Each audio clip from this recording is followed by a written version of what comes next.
how do you be polite? I've never acquired that skill, Brent. That's why I'm doing a podcast.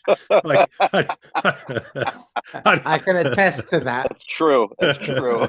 how, how do you tell somebody that their baby's ugly?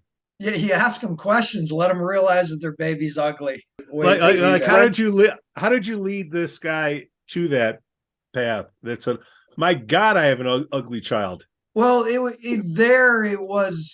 look, I mean, everybody was aware there was a lot of fighting, honestly, between the different. They knew it, right? Yeah, so they knew it, and I just had to call it out. I was like, you guys have a great product market presence. You're not growing the last 2 years, and one of your biggest reasons is that all this disruption, the teams don't work together, so that kills your buyer and customer journey. I mean, if you don't get those teams aligned, your buyer and customer experience is herky-jerky. I asked him, what do you think the result of that kind of conflict, that lack of alignment is? And we sort of got to, well, it's not very good for our upsell motion. It's like, no kidding. I try and guide people to their own conclusions, not put words in their mouth, but guide them to their own conclusions. Do most CEOs know this but don't want to deal with it? Is that what's going on?